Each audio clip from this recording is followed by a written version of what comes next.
नमस्कार साथियों, CWS classes में आप सभी का स्वागत है। आज के इस वीडियो में साथी हम लोग रीजनिंग का एक और नया प्रैक्टिस से डिस्कस करेंगे जो रेलवे से संबंधित सभी एग्जामों के लिए काफ़ी ज़्यादा महत्वपूर्ण होगा। जो भी साथी हमारे रेलवे से संबंधित किसी भी एग्जाम की तैयारी कर रहे हैं, चाहे साथी आरआरबी एएलपी की कर रहे हैं जिसकी परीक्षा सबसे पहले है, या फिर साथी टेक्नीशियन की, या फिर साथी आप एनटीपीसी की तैयारी कर रहे हैं, तो आप इस वीडियो को आखिरी तक जरूर देखिएगा। तो साथी ये इसका पार्ट नंबर 20 है। कौन सा पार्ट नंबर साथी? पार्ट नंबर इसका 20 है। इससे पहले साथी हम लोग 19 प्रैक्टिस सेट डिस्कस कर चुके हैं। अगर आपने उनको नहीं देखा है तो प्लेलिस्ट सेक्शन में जाके देख सकते हो। आते हैं डायरेक्टली अपने प्रश्नों को देखते हैं। सबसे पहला प्रश्न जो है साथी वो कह रखा है, उपयुक्त क्रम में अनुपस्थित आकृति को आपको ज्ञात करना है। अब क्रम कौन सा है? पहला क्रम ये दे रखा है साथी, दूसरा ये दे रखा है, तीसरा ये दे रखा है, चौथा क्रम आपको ज्ञात करना है। अब देखेंगे सबसे पहले जो आकृतियां बदल रही हैं उनमें किस प्रकार से परिवर्तन हो रहा है। पहले आकृति देखेंगे, आप देखोगे इसमें जो क्रॉस का साइन है ये ब्लैक है, अगले में किसका है साथी? व्हाइट का है, तो अगले में फिर किसका है? ब्लैक का है। दैट मीन एक ब्लैक हो रहा है, फिर व्हाइट, फिर ब्लैक, अगला किसका होने वाला है? व्हाइट का। तो व्हाइट ए बी सी तीनों में दे रखा है, तो ऑप्शन नंबर डी में नहीं, तो ऑप्शन नंबर डी गलत होगा। अगला देखो साथी, इसमें देख रहे होगे जो आपका सर्कल है, मतलब जो सर्कल इसमें लाइनिंग किस तरह दे रखी है, ये आपका कुछ साथी बेंड करके दे रखी है। दैट मीन ना तो हॉरिजॉन्टल है ना तो वर्टिकल है। अगले में देखोगे आपका ये वर्टिकली है, लाइनिंग दे रखी है, वर्टिकल लाइनिंग दे रखी है। इसमें देखोगे इस तरीके, मतलब इधर बेंड थी और अगली आकृति इस साइड को बेंड है। दैट मीन इसके अपोजिट बेंड है ना, पहली आकृति के तीसरी आकृति एकदम अपोजिट बेंड है। तो जाहिर सी बात है आपका वर्टिकल होगा तो अगला जो बनेगा वो आपका हॉरिजॉन्टल बनेगा। दैट मीन इसकी लाइनिंग कैसी होगी? हॉरिजॉन्टल लाइनिंग होगी, ऐसे होगी। तो आपको देखोगे आपको ऑप्शन नंबर ए और सी में दिख रही है ऐसी, तो ऑप्शन नंबर बी भी आपका गलत होगा। उसके बाद बॉल्स में देखो, इसमें पहली बॉल्स व्हाइट है, दूसरी ब्लैक, फिर व्हाइट, फिर ब्लैक, फिर व्हाइट। इसमें देखोगे पहले व्हाइट है, फिर ब्लैक, फिर व्हाइट, फिर ब्लैक। दैट मीन इसमें 5 है, इसमें 4 है, तो अगले में 3 ही है, तो अगले में साथी 2 होगी। दैट मीन एक व्हाइट होगी और दूसरा क्या होगी साथी? ब्लैक होगी। एक व्हाइट दूसरा ब्लैक, तो ये एक व्हाइट एक ब्लैक आपका केवल आकृति नंबर सी में दे रखा है, तो आकृति नंबर सी इसका एकदम करेक्ट आंसर होगा। दैट मीन आकृति नंबर सी आपका ऑप्शन नंबर डी में दे रखा है, तो ऑप्शन नंबर डी इसका करेक्ट आंसर हो जाएगा। उम्मीद करता हूँ साथी आसान सा प्रश्न था, आप सभी को समझ में आ गया होगा। बढ़ते हैं अपने अगले प्रश्न की ओर, यानी प्रश्न नंबर आपका 2 क्या पूछ रखा है। ये साथी आपका एनालॉजी से पूछा गया प्रश्न है। कह रखा है आपसे, दिए गए विकल्पों में युग्म चुने जो युग्म के शब्दों की भांति आपस में संबंधित हो। दैट मीन पहला जिस प्रकार पहला शब्द जो है वो दूसरे प्रकार से, मतलब दूसरे शब्द से संबंधित है, ठीक उसी प्रकार आपको इन दोनों के संबंध में जैसा आपका युग्म या फिर कह सकते हो आपका जोड़ा दिया है, वैसे ही संबंध इन दो, मतलब किन दो जुड़ावों के बीच है। क्या साथी? आपके दरवाजा और हैंडल के बीच, या फिर स्याही कागज के बीच, या फिर टाइप और पेंट के बीच, या फिर टेबल कुर्सी के बीच।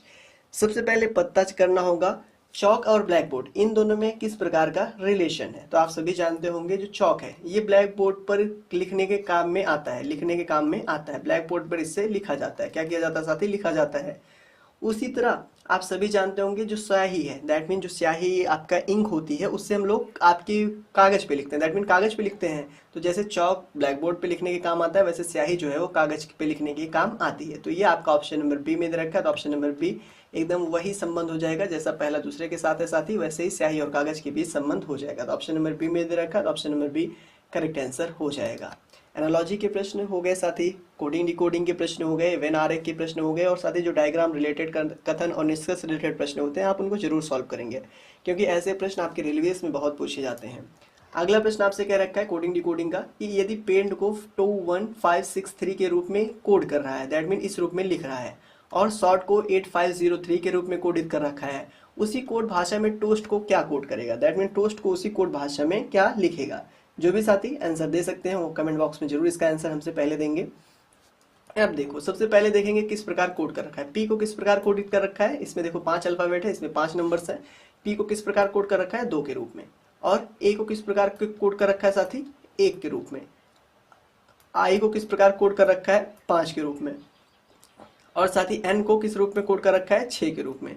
वैसे ही टी को किस प्रकार के रूप में कोड कर रखा है साथी? 3 के रूप में कोड कर रखा है। 3 के रूप में कोड कर रखा है। वैसे ही शॉर्ट का निकाल लो आप। शॉर्ट का देखोगे आप तो एस को देखोगे 8 के रूप में कोड कर रखा है। एच को देखोगे 5 के रूप में कोड रखा है। किसके रूप में साथी? 5 के रूप में कोड कर रखा है। और ओ को देखोगे 0 के रूप में कोड कर रखा है। टी को देखोगे साथी 3 के रूप में कोड कर रखा है। तो अब ये किस प्रकार की कोडिंग है, किस प्रकार की कोडिंग है? क्या साथी एक जो अल्फ़ाबेट क्रम है उस प्रकार की कोडिंग है, या फिर इन्हीं का यूज़ करके जो जैसे पी का कोड जिस प्रकार कोडित किए होंगे या फिर ओ का जिस प्रकार कोड किए होंगे उसी प्रकार TOAST में जितने अल्फ़ाबेट प्रयोग हुए हैं, क्या पेंट और शॉर्ट में मिलाकर वो अल्फ़ाबेट मिल रहे हैं आपको? तो ध्यान से देखना साथी। अगर बात करें टी, तो आप यहाँ पर टी को देख सकते हो। टी को किस रूप में कोड कर रखे हैं? 3 के रूप में। तो हम लोग टी को यहाँ डायरेक्टली अगर इसी संबंध में कोड करें, जिस रूप में कोड कर रखा है उसी के संबंध में करें, तो टी को क्या कर रखा है? 3 के रूप में हम लोग कोड कर दे रहे हैं। ठीक, वैसे ही ओ को देखो, ओ किस में? शॉर्ट में है। ओ को किस रूप में कोड किया है? 0 के रूप में। ओ को किस रूप में कोड किया साथी? 0 के रूप में। तो ओ का हम लोग 0 के रूप में कोड करेंगे। वैसे ए है, ए देखो पेंट में है, पेंट में ए को 1 के रूप में कोड किया है, तो हम लोग ए को साथी 1 के रूप में कोड करेंगे। ठीक, वैसे ही अगला एस है। एस को देखो कहीं दे रखा है, यहाँ देखो एस का 8 के रूप में कोड किया है, एस को 8 के रूप में कोड किया है। एस को आप कैसे कर दो? 8 के रूप में कोड कर दो। अगला वैसे देखो क्या दे रखा है इसमें? TOST, मतलब TOAST आपका स्पेलिंग है, तो यहाँ पर टी। अब आप देखोगे यहाँ टी दे रखा है, टी को किस रूप में कोड किया है? 3 के रूप में। तो आप टी को 3 के रूप में कोड कर दो। अब जिस प्रकार से प्रश्न आपका कोड किया था पेंट और शॉर्ट को, उसी प्रकार ने आपको टोस्ट का कोड करने पर क्या आया? आपका आ गया 30183 जो कि आपका किस ऑप्शन में दिया है? तो आपका ऑप्शन नंबर बी में दे रखा है, तो ऑप्शन नंबर बी साथी करेक्ट आंसर हो जाएगा। उम्मीद करता हूँ आपको प्रश्न आसानी से समझ में आ गया होगा। तो बढ़ते हैं अपने अगले प्रश्न की ओर, यानी प्रश्न नंबर साथी आपका 4 क्या पूछ रखा है? ये आपका पूछ दे रखा है कि दिए गए विकल्पों में आपको क्या करना है? असंगत की पहचान करनी है। ऐसे प्रश्न भी आपके एग्जाम में जरूर पूछे जाएंगे साथी। तो आपको इसमें सबसे विषम जो जोड़ा दे रखा है, जो सबसे अपोजिट मतलब कह सकते हो कि इन सबसे भिन्न जोड़ा दे रखा है, उसकी पहचान आपको करनी है।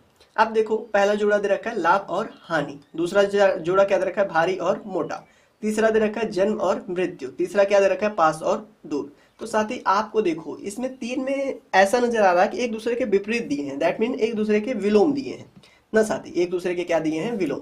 जैसे लाभ का विलोम क्या होता है? लाभ का विलोम जो है साथी वो क्या होता है? हानि होता है। विलोम के आधार पर, विपरीत के आधार पर दिए हैं, विलोम आपका दे रखे हैं। वैसे जन्म का विलोम क्या होता है? मृत्यु होती है। पास का विलोम क्या होता है साथी? दूर होता है।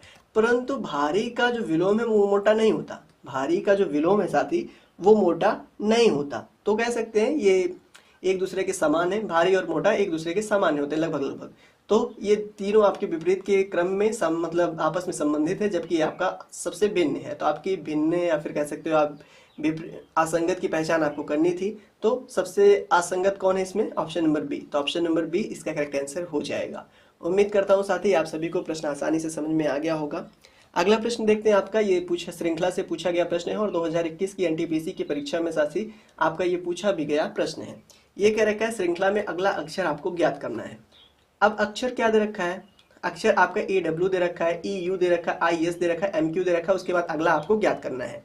मतलब साथी A का आपको क्या लिख रखा है? A का U लिख रखा है, A का U लिख रखा है, मतलब सॉरी A को E लिख रखा है, सॉरी A को क्या लिख रखा है साथी? E। और E को क्या लिख रखा है? I लिख रखा है। I को क्या लिख रखा है? M लिख रखा है। M से अगला टर्म आपसे पूछ रखा है, अगला टर्म क्या होगा? वैसे ही W को क्या लिखा है? U लिखा है। U को क्या लिखा है साथी? S लिखा है। S को क्या लिखा है साथी? S को क्या लिखा है आपका? Q लिखा है। S का क्या लिखा है आपका? Q लिखा है। तो Q से अगला आपका पूछ रखा है। अब सबसे पहले ये आपका अल्फाबेट क्रम के आधार पर पूछा गया प्रश्न है, दैट मीन श्रृंखला से आपका अल्फाबेट क्रम पे आया हुआ है प्रश्न है साथी। देखो A का क्रम क्या होता है? आप सभी जानते हो 1 होता है। A का क्रम क्या होता है? 1 होता है। और E का क्रम क्या होता है? 5 होता है। I का क्रम साथी 9 होता है। M का क्रम कितना होता है? 13 होता है। तो 1 से 5 के बीच का अंतर कितना दे रखा है? +4 का। वैसे ही 5 से 9 के बीच का अंतर कितना दे रखा है? +4 का। तो 9 से 13 के बीच अंतर कितना दे रखा है साथी? +4 का। तो कहने का मतलब 13 में आप 4 जोड़ दो, अगला जो क्रम आएगा वो उसी अल्फाबेट का है। तो 13 में 4 जोड़ दोगे 17। तो 17 किसका आपका क्रम है साथी? 17 आप सभी को पता होगा आपके अल्फाबेट में 17 जो है वो Q का क्रम होता है।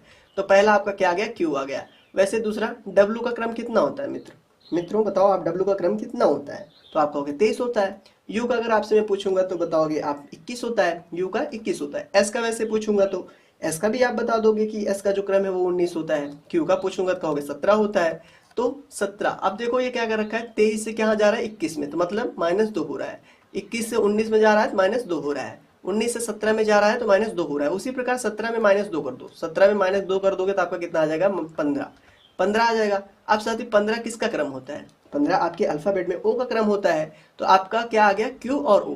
आपका यहाँ पर क्या फिल होगा? Q और O। तो क्यू ओ क्या किसी ऑप्शन में दिया है? तो आप ध्यान से देखोगे तो आपका ऑप्शन नंबर सी में क्यू ओ दे रखा है, तो ऑप्शन नंबर सी इसका करेक्ट आंसर हो जाएगा।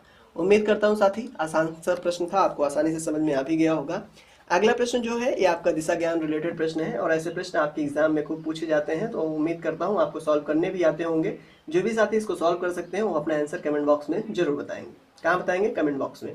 देखो क्या कह रखा है प्रश्न, कह रखा है ए पूर्व के सम्मुख खड़ा है। क्या कह रखा है साथी? जो ए है ये पूर्व के सम्मुख खड़ा है। सबसे पहले डायरेक्शन, ये आपका पूर्व हो गया, ये आपका पश्चिम हो गया, ये आपका उत्तर हो गया, आपका दक्षिण हो गया। कह रखा है प्रश्न जो पूर्व है मतलब सॉरी साथी, जो ए है वो पूर्व के सम्मुख खड़ा है, वो पूर्व के सम्मुख खड़ा है। तो मान लीजिए यहाँ पर कोई बिंदु ए है, कोई बिंदु ए है, ये किसके सम्मुख खड़ा है साथी? पूर्व के सम्मुख खड़ा है, ठीक। उसके बाद कह रखा है बी ए के पश्चिम में 750 मीटर है। जो बी है वो ए के पश्चिम, तो बी ये है, इसका पश्चिम किधर होगा? इस साइड, तो यहाँ बी है। तो इन दोनों की डिस्टेंस कितनी है साथी? 750 मीटर। कितनी है? 750 मीटर, ठीक। कह रखा है कि दूरी पर खड़ा है, तो बी जो है, ठीक। ए की दाईं ओर 500 मीटर पर खंभा है। अगर ये यहाँ पर है, ए जो है यहाँ पर है, ये साथी पूर्व की तरफ सम्मुख करके खड़ा है। पूर्व की तरफ सम्मुख का मतलब ये उधर मुंह करके खड़ा है, पूर्व की तरफ मुंह करके खड़ा है। अगर वो पूर्व की तरफ मुंह करके खड़ा रहेगा तो उसका दाहिना साइड किधर होगा? क्योंकि दाईं ओर 500 मीटर पर खंभा है, तो उसका साथी दाहिना साइड हमेशा दक्षिण की ओर होगा। तो दक्षिण की तरफ वो 500 मीटर उसके दक्षिण तरफ में एक खंभा है। कितने पे? 500 मीटर। मान लीजिए यहाँ पर एक पोल है, यहाँ पर क्या है साथी? ये एक पोल है, ये एक पोल है। अब कह रखा है बी की अवस्था के संबंध में खंभा किस दिशा में है? बी से खंभा किस दिशा में है? तो ये दिशा कौन सी है साथी? जनरली आप देखोगे अगर व्यक्ति यहाँ पर खड़ा करोगे तो ये कुछ इस डायरेक्शन में है। तो ये डायरेक्शन कौन सी है आपकी? ये डायरेक्शन कौन सी है? दक्षिण पूर्व। क्या दक्षिण पूर्व किसी ऑप्शन में दिया है? तो बिल्कुल साथी आपका ऑप्शन नंबर डी में दक्षिण पूर्व दे रखा है, तो option number D correct answer हो जाएगा। उम्मीद करता हूँ साथी आसान सा प्रश्न था, आप सभी मित्रों को आसानी से समझ में आ भी गया होगा। बैठते हैं अपने अगले प्रश्न की ओर, यानी प्रश्न नंबर आपका 8 क्या पूछा है? ये आपका ब्लड एंड रिलेशन रिलेटेड प्रश्न है। ये कह रखा है साथी आपसे कि जोशी चित्रा से कहा, मतलब ज्योति जो है वो चित्रा से कहती है तुम्हारी पुत्री के पिता मेरे भाई के पुत्र हैं। जो जोशी है वो चित्रा से कहती है तुम्हारी पुत्री के पिता मेरे भाई के पुत्र हैं। अब चित्रा की पुत्री और जोशी के भाई के बीच में क्या रिश्ता होगा? मजेदार प्रश्न है। देखो कह रखा है साथी जोशी किससे कहती है? चित्रा से। किससे कहती है? चित्रा से। तो ठीक, अगर हम लोग यहाँ कहीं को किसको रखते हैं साथी? चित्रा को। किसको रखें? चित्रा को। तुम्हारी पुत्री के पिता, तुम्हारी पुत्री के पिता मतलब चित्रा की पुत्री के पिता, चित्रा के साथी पुत्री के पिता। अब इनकी पुत्री के यहाँ पर हम लिख दें पिता, यहाँ पर क्या रख देते हैं? पिता, ठीक। ये चित्रा की पुत्री मतलब उसकी पुत्री है, उसके ये पिता हो गए, ठीक। उसके बाद क्या रखा है साथी? पिता मेरे भाई, मेरे भाई मतलब जोशी के भाई। किसके साथी? यहाँ पर हम लोग कर रख रहे हैं जोशी को, पेन चेंज कर लेते हैं। यहाँ पर ये साथी है जोशी, तो जोशी के भाई, जोशी के भाई। तो यहाँ पर ये कौन है साथी? जोशी का भाई है, ध्यान रखना ये जोशी का भाई है, इनका नहीं, जोशी का भाई है। जोशी के भाई के पुत्र हैं, जोशी के भाई के पुत्र हैं। किसके? मतलब साथी जो चित्रा है, मतलब चित्रा की जो पुत्री के पिता हैं वो जोशी के भाई के पुत्र हैं। तो इनमें दोनों में रिलेशन क्या है? पिता और पुत्र का, पिता और पुत्र का रिलेशन है, ठीक। ये पिता हो गए, ये आपके पुत्र हो गए, ठीक। अब प्रश्न क्या कह रखा है? मतलब जो साथी इधर ये पुत्र के मतलब आपके पिता की तरफ जाएगा और ये पुत्र की तरफ आएगा, ठीक। जो ये भाई है जोशी का, उनका क्या है? वो साथी इनके पिता का, जो चित्रा है उनकी पुत्री के पिता का पिता है, तो ध्यान रखेंगे, ठीक। अब प्रश्न क्या कह रखा है? चित्रा की पुत्री, चित्रा की पुत्री कौन है? ये है चित्रा की पुत्री। कौन है साथी? आप देख रहे होंगे ग्रीन से किया हूं, वो है। उसके बाद क्या कह रखा है? जोशी के भाई, जोशी के भाई। इन दोनों में आपस में क्या संबंध है? इन दोनों में आपस में साथी संबंध आपको बताना है। तो आपको पता होगा अगर ये जो मतलब चित्रा की पुत्री है, अगर आप इसका नाम एक्स कर लो, तो एक्स के जो पिता हैं उनके पिता जो है वो जोशी के भाई हैं। दैट मीन ये जोशी के पिता को अगर वाई मान लें तो जो आपका चित्रा की पुत्री है मतलब एक्स है, उसका पिता हम लोग वाई मान लें, तो वो उसका जो पिता है वो जोशी का भाई है। तो आपके पिता के पिता आपके क्या लगेंगे? आपके पिता के पिता आपका क्या लगेंगे? दादा लगेंगे। क्या लगेंगे साथी? दादा लगेंगे। क्या दादा किसी ऑप्शन में दिया है?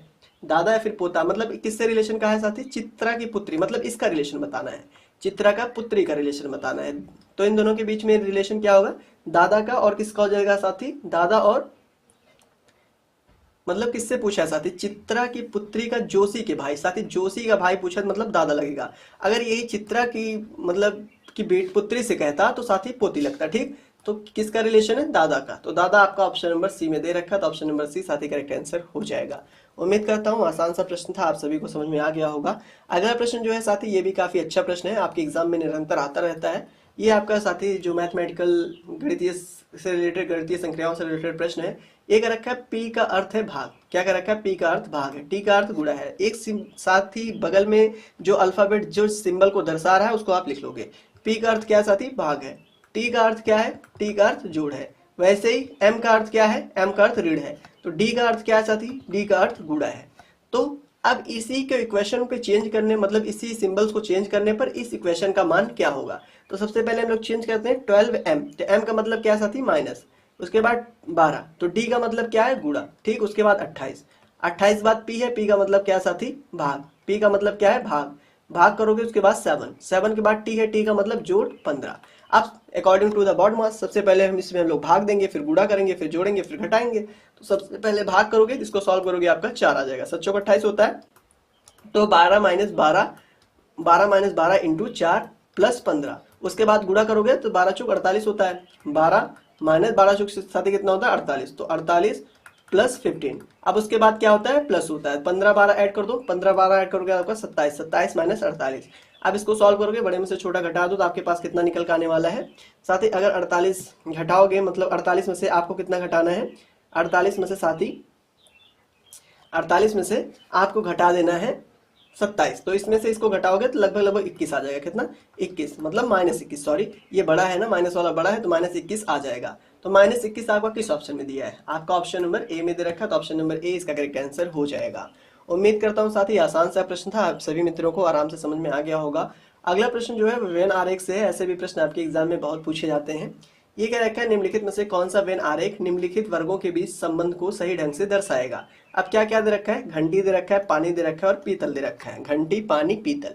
अब इनमें बताओ आपको किस प्रकार का रिलेशन नजर आ रहा है? देखो साथी, जो पीतल है एक प्रकार का क्या है? पीतल जो है एक प्रकार का मेटल है। तो मेटल से घंटी का निर्माण किया जा सकता है, मतलब मेटल से घंटी बनाया जा सकता है। अगर हम लोग इसको सी कहें तो इससे घंटी बनाया जा सकता है। इसके अंतर्गत हम लोग ए को रख सकते हैं, इसके अंतर्गत हम लोग ए को रख सकते हैं, परंतु पानी तो बनाया नहीं जा सकता किसी मेटल से, तो इसको हम लोग बाहर रखेंगे। इस प्रकार की आकृति किस ऑप्शन में? ये आपका साथी बी है, जो ये छोटा वाला ये बी है। इस प्रकार की आकृति आपको किस में दिख रखी है?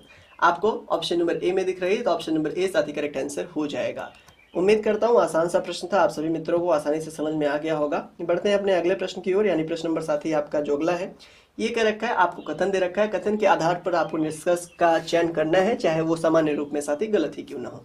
क्या रखा है? सभी कवर प्लास्टिक हैं। पहला क्या निष्कर्ष कर रखा है? जो सभी कवर हैं साथी वो प्लास्टिक हैं। अगर हम लोग कह रखे हैं सभी जो कवर है साथी, कवर को ग्रीन से कर रखे हैं, वो सब क्या है? प्लास्टिक है।